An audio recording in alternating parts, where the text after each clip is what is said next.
Hi everybody. Let's talk about the rain. So, it rained all last night, and now the roads are all wet. It is not actively raining right now.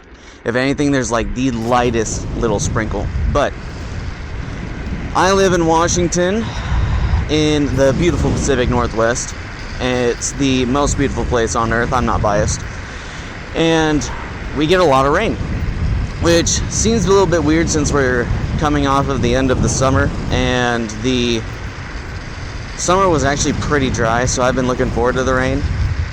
But it is inevitable for me, because I'm a scooter commuter, that I am going to ride in the rain, and that's a guarantee.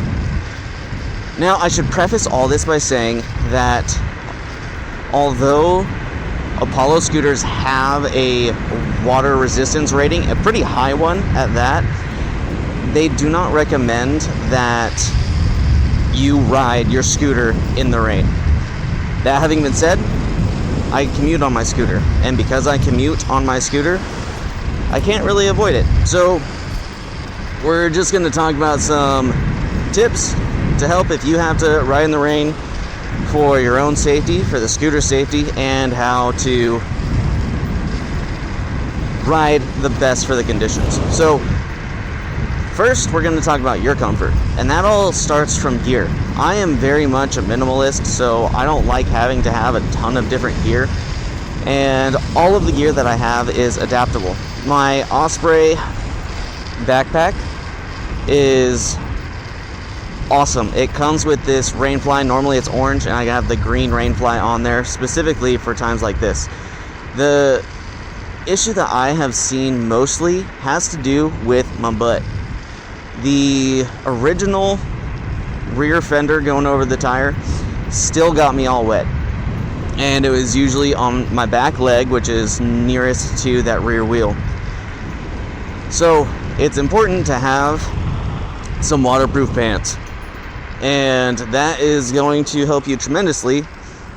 I like having some waterproof pants that I can just slip on over what I'm already wearing, and I can just take off when I get to work in a not weird way. Although sometimes I do make eye contact with people just to make it fun. Just kidding. Okay, so the next is your jacket. This jacket is a padded jacket, and it has an inner liner that is waterproof and windproof.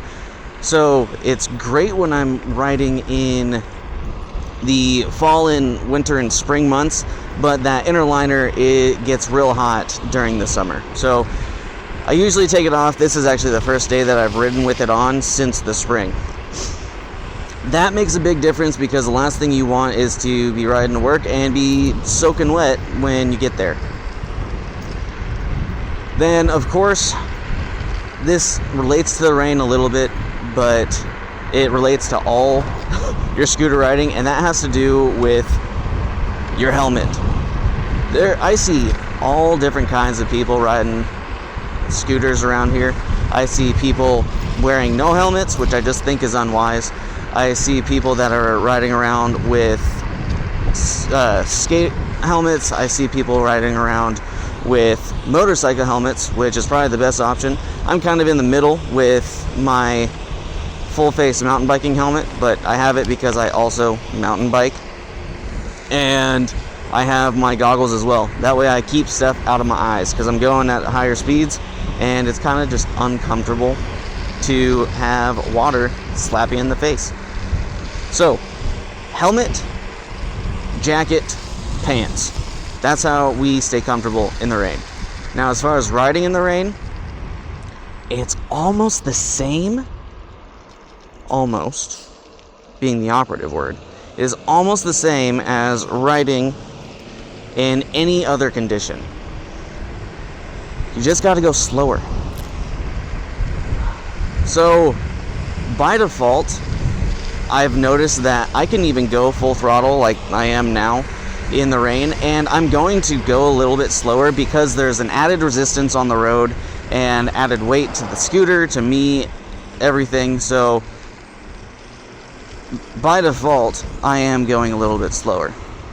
And if you have driven a car or know anything about the roadway, the most dangerous time to, or I guess the most slippery time to drive or ride, especially when you are on two wheels, is the first 15 minutes after it rains, because all of the oils come up to the surface of the road. So you got to be cognizant of that.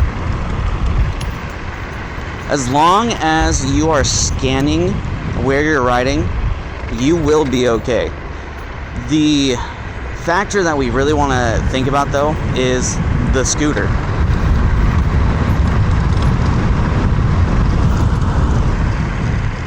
Whew, I love that hill. Just hit 41 miles an hour going down it. And then we have this obnoxious uphill, which is, well, obnoxious.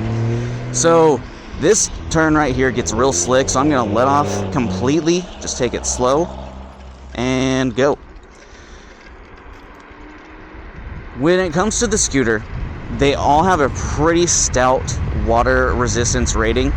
I will say I have had issues with my scooter because of water, and that's because I understand that I shouldn't be riding in heavy downpours, but I accept that risk for myself.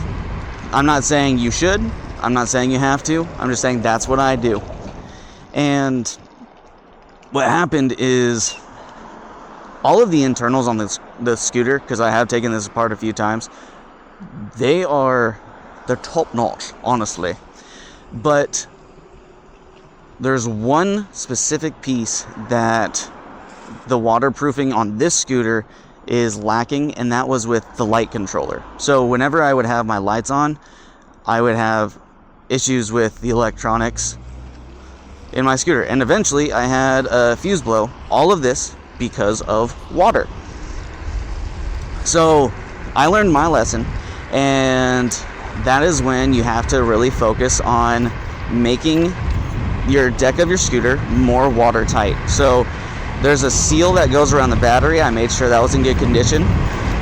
And then there's a couple of access points and holes, and that's a great spot to add some silicone. You want to keep the water out. It really is not hard. She had impressive fro. Man, it really isn't hard to ride your scooter in the rain. It's just when it is a torrential downpour, you do take that risk of adding water into an electronic system, and water and electronics typically don't mix very well. So if you want to ride in the rain, make sure you have the proper gear, make sure you're taking care of your scooter, and I always make sure to towel dry my scooter at the end of the day. Because really, I mean, it rained last night. This isn't that bad, but I'm still going to wipe off my scooter because I don't want to deal with corrosion, rust, or water seeping in where I don't want it, which is everywhere inside the scooter. If you take those tips to heart, you can ride in the rain and be just fine. And as I do more of these videos, you will probably see me riding in much heavier rain than this. It's not my favorite, but I love where I live, and it's beautiful because of the rain. So go ahead, practice riding in the rain. Well, actually, I take that back. If you don't want to accept the risk, don't accept the risk. If you can travel by other means when it's raining, go ahead and do so, because like I said, Apollo doesn't recommend we ride in heavy rains. But just know, if you take care of you, if you take care of your scooter, it'll be okay. Alright, I'm almost done with my commute, so you have fun, be safe, make good choices. Have a great day.